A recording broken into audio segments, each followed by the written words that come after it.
First of all, so nice to talk to you. Thank you. And I was wondering about the nature of thoughts. I've noticed that they're not random, that I think about things and the other person might think about the same thing, Mhm. or that certain thoughts come at a certain time. And so I'm wondering, like, beyond the work of doubting them and seeing if they're true or not, if I should believe them, like, what is your take on how to navigate them in terms of like why does this particular thought coming now and like what do you think about that, if that's clear enough of a Um, question? I really, um, you could sit in that question,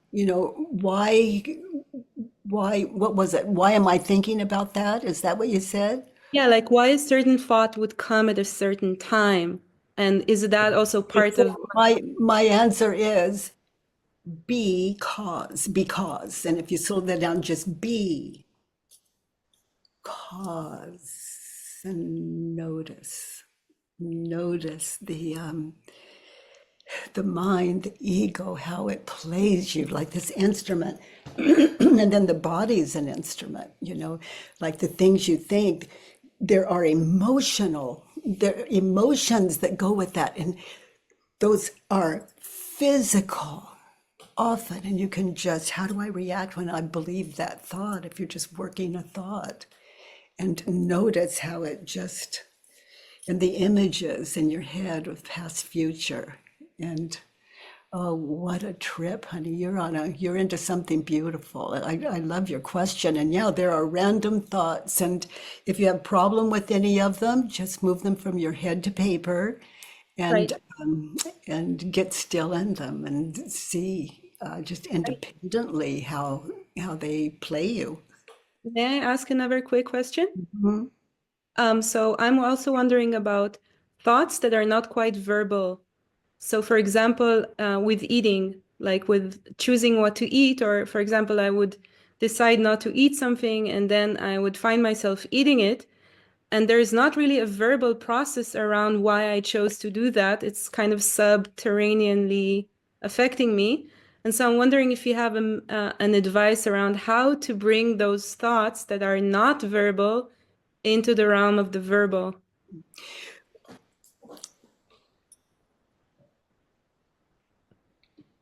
If I am eating something and like something in the refrigerator, and I made an agreement with myself not to eat that today, not to eat it for a week. And there it is in the refrigerator. Right, right. I eat it, and the effect is guilt. Yeah.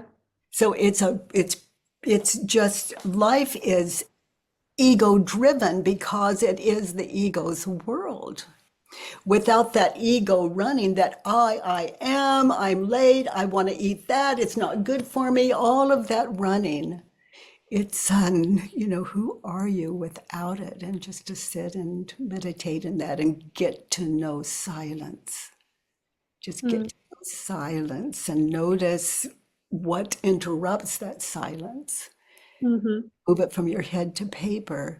And for me, it's when when thoughts get really weird, I might think I'm I'm bored, and because they're not going anyplace or adding up to anything, and it's like I'm bored.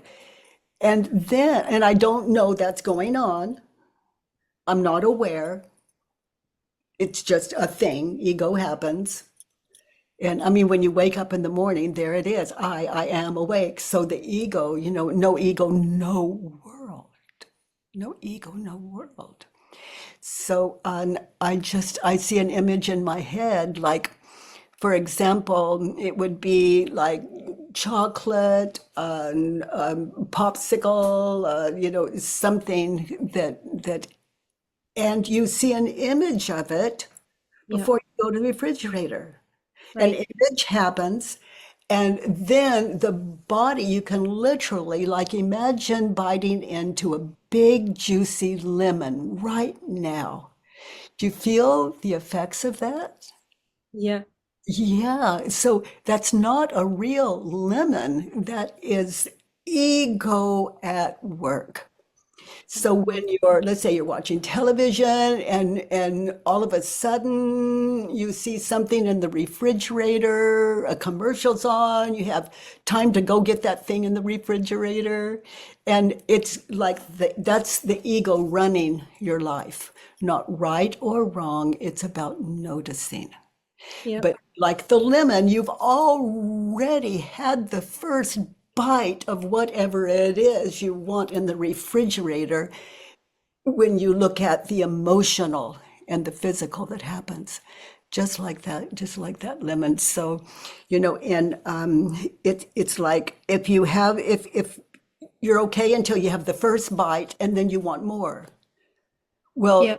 you're watching television, and what's happening when you're craving that thing in the refrigerator, you've already had the first bite. That's how powerful. And you're not even at the refrigerator yet, Mm-hmm. like the limb. And that is what people refer to as craving. Mm-hmm. Yeah.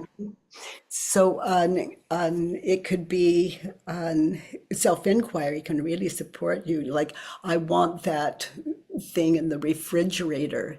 Notice how you react when you believe the thought, and it's like some kind of wild thing going on. You see it in your mind's eye, and you feel the effects of that, and then the craving have pure ego. You're not at fault. There's nothing wrong with you. You're just being tranced. Yeah. Yeah. Yeah. And it's yeah, this is Earth School, and life is imagined. And, Yeah. and that's a beautiful thing. Even physical pain is either remembered or anticipated. That's how beautiful this world is.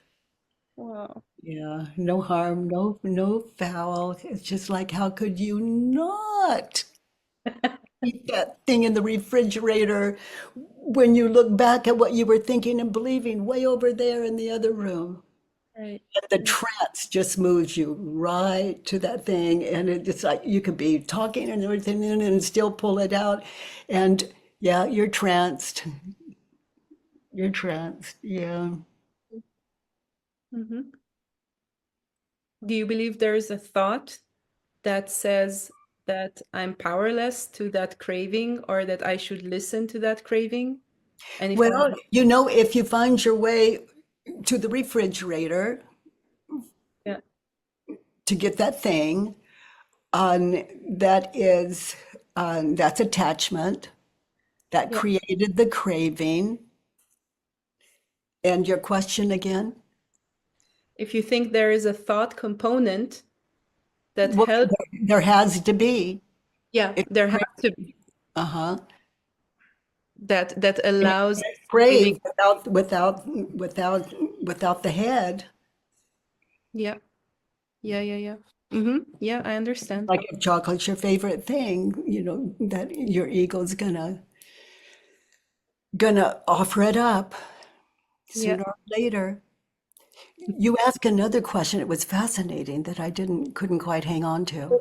So I was wondering if there is, my question in general is everything, does everything has this thought component Yes.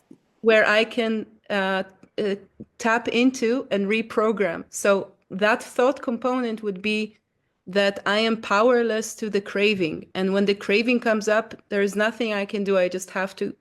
So that is like a thought component that allows that uh, attention to be sent to the refrigerator in the first place.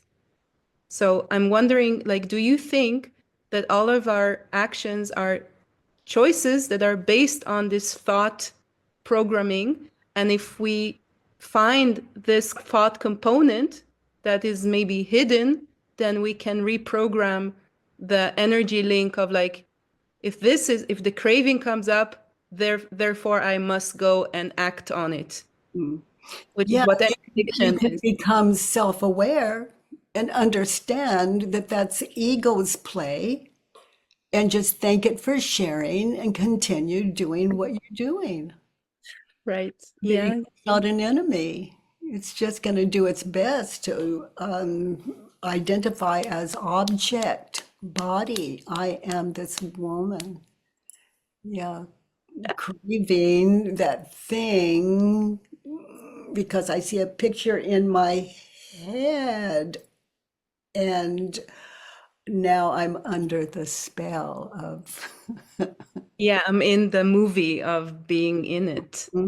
And also it's really powerful to look at before you had, let's say, the thought chocolate or could see it in your mind's eye and in the freezer, refrigerator, where in the cupboard, wherever it is, that you were thinking on thoughts like he doesn't care about me, there's something wrong with me, other people are better off than I am, just it doesn't matter what story the ego is offering up, it Right. goes so far and then it can't go any further, the ego's it can't go any further, and you can just flip into craving and not even know that the original cause.